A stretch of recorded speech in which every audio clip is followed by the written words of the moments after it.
Hola, mi nombre es Ana Rojas y esta es mi evidencia del módulo 2 de la materia Ética Profesional y Ciudadanía. Primero que nada, yo soy una estudiante de Derecho, séptimo semestre, estoy a 9 meses de graduarme y algo que me he preguntado desde el principio de la carrera y que todos lo hemos planteado alguna vez es ¿cómo es un abogado? ¿Cómo debería ser un abogado? ¿Realmente tengo el perfil de un abogado? Y he aprendido varias cosas. Un abogado es listo, un abogado es movido, un abogado le da curiosidad los temas de todo, porque en todo hay derecho. Un abogado le gusta leer, a un abogado le gusta hablar, le gusta participar, no le gusta quedarse con la duda ni con las ganas. Un abogado va a defender hasta lo indefendible. Un abogado es súper metiche, un abogado tiene que ser rápido, un abogado tiene que ser puntual y responsable con los términos y los plazos. Un abogado tiene que ser obediente pero también desafiante. Un abogado tiene que ser muy listo y tiene que ser el más listo si quiere ganar.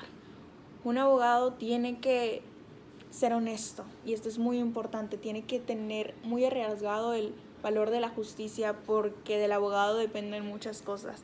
¿Y qué quiero decir con esto?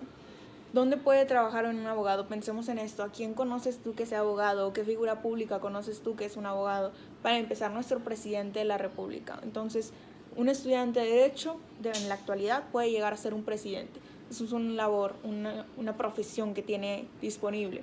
Además de esto, la mayoría de nuestros diputados del Congreso también son abogados, para bien o para mal son abogados, y de nuestro Poder Judicial completamente todos son licenciados en Derecho.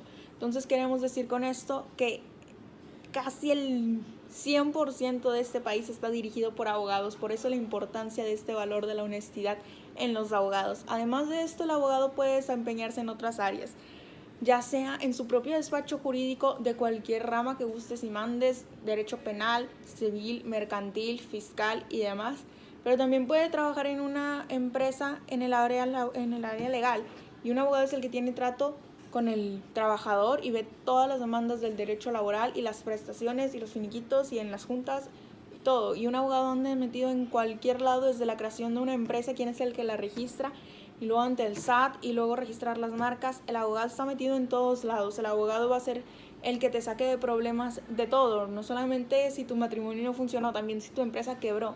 Entonces el abogado siempre está en todo, y por eso es importante y muy, muy, muy valioso la honestidad de un abogado, y esto es algo fundamental.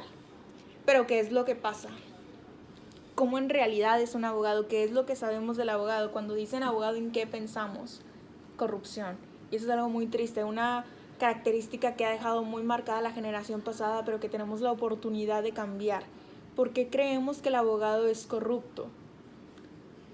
Porque sabemos cómo se mueven los trámites, porque sabemos cómo se mueve el camino aquí. Entonces, si tienes dinero y si aportas aquí al juzgado un poquito y a la secretaria, pues puede avanzar más rápido tu trámite, pues podemos hacer que falle a tu favor, pues podemos hacer que este expediente se pierda para que tu contraparte no lo encuentre. Entonces, la corrupción está muy, muy presente en el área de los abogados, y eso es algo muy, muy triste.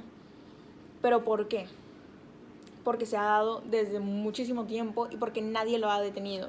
Entonces, con esto quiero llegar al Colegio de Abogados de Nuevo León. Esta es una AC, una asociación civil que encontré, que tiene un código de ética muy interesante, en el cual me respaldé para la creación de esta evidencia. Y este colegio fue creado por el señor Alejandro de Treviño Gutiérrez en el año de 1825. Pero ¿quién era Alejandro? Alejandro era un estudiante de Derecho, después egresado, que desde sus inicios vio la corrupción de esta profesión y se sentía molesto y se sentía decepcionado porque sentía que esta profesión era para servir y estaba viendo que no se estaba cometiendo su prometido. Entonces se crea esta AC con el propósito de observar, con el propósito de calificar y supervisar a todos los abogados. Y esto me parece muy interesante. ¿Y por qué se creó?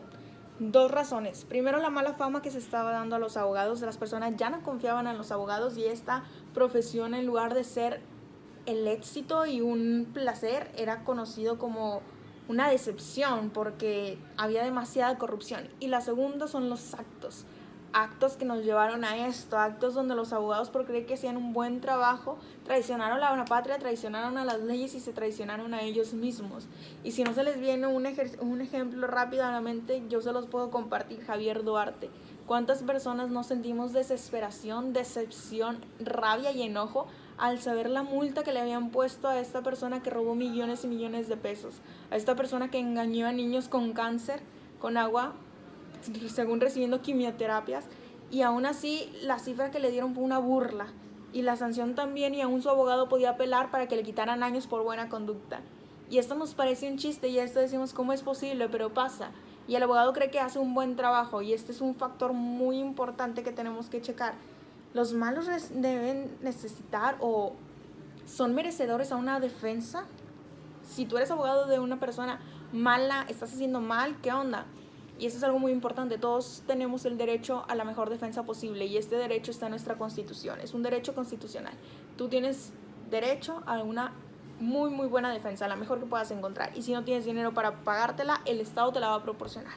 Pero ¿hasta dónde va? Esta defensa tiene que ser legal, y claro que tiene que ver por tus intereses, pero no brincárselos de los demás.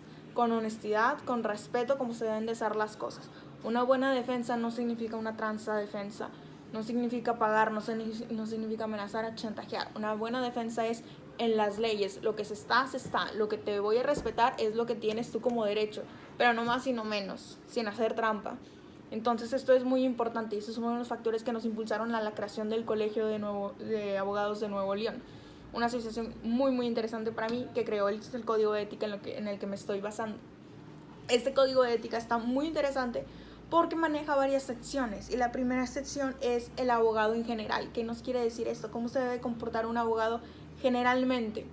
El respeto y la honestidad, que deben de ser partes claves de un abogado, pero no solo eso, también la justicia. Muy importante valor, el valor de la justicia, porque estamos aquí para hacer justicia. Pero lo interesante de este código es que van varias secciones. Después de en general, luego es frente a tus clientes, frente a tus colegas, frente a los testigos, frente a la autoridad, frente a la contraparte, muy importante, y frente a la comunidad.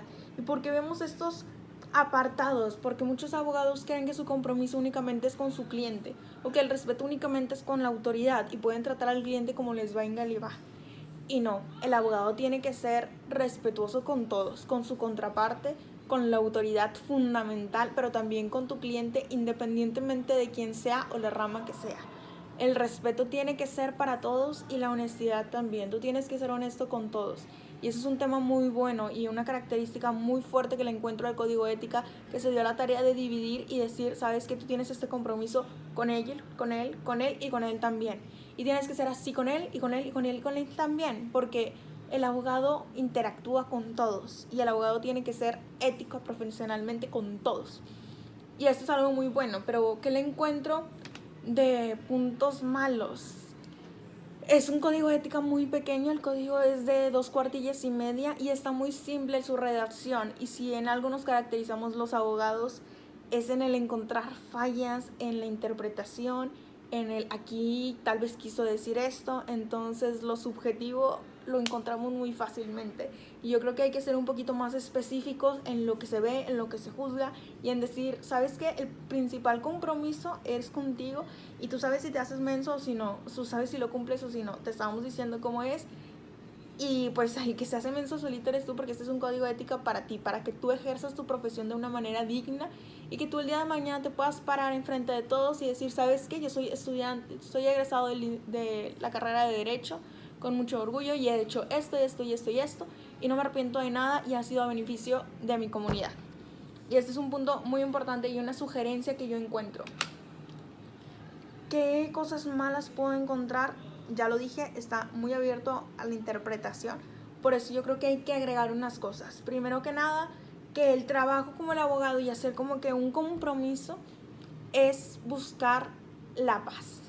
Esto es algo muy importante y es un bienestar común, porque no podemos beneficiar a poquitos afectando a muchos. Entonces, que nuestro trabajo siempre busque la paz y busque el bien común. Otra cosa importante es hacer que las leyes y todo lo que se legisle sea por amor a México. Muchas veces hemos visto que se legisla para querer atacar, que se roba dinero en los principales servidores públicos, cuántos no conocemos.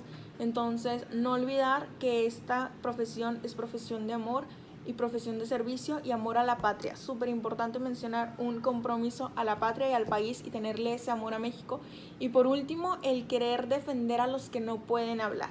Hace unos meses vi las decisiones del Congreso del Estado, todos los acuerdos que se habían tomado sobre leyes que únicamente regulaban a los servidores públicos. Las 5 o 6 leyes que salieron eran para servidores públicos. Y ok, está muy bien, gracias por dejarlo claro, pero ¿qué hay para los gobernados? Entonces no importa, o sea, no olvidar que esta es una profesión de servicios y hablar por la persona que no tiene voz, por la comunidad LGTB, por los indígenas, por los que no pueden hablar. Entonces, legislar por amor a la patria, a la paz y al que no puede hablar, al que no está en mi lugar para hacerlo. Y esto es algo que tiene que hacer un abogado. Entonces, está muy bueno el código de ética. La verdad no tenía conocimiento de él, pero lo he leído y lo he analizado y me he comprometido a, sabes, que seguirlo desde ahorita que soy estudiante, pero también hacer como que unos agregados y proponer esos agregados, no solo para mí, sino para la comunidad entera. Nos vamos a graduar muchas personas y sería muy bueno que desde este momento vayamos fomentando ese sentido de pertenencia y ese sentido de, sabes que voy a hacer las cosas bien, actuar con ética profesional y ser orgullosamente estudiantes de derecho para un día decir, soy abogado, pero yo hago las cosas bien y no soy corrupto porque tengo ética y porque sé hacer mi trabajo respetando las leyes. Y no solamente eso, sino respetando mi profesión y a mí mismo, a mis colegas y a la patria, por amor a México.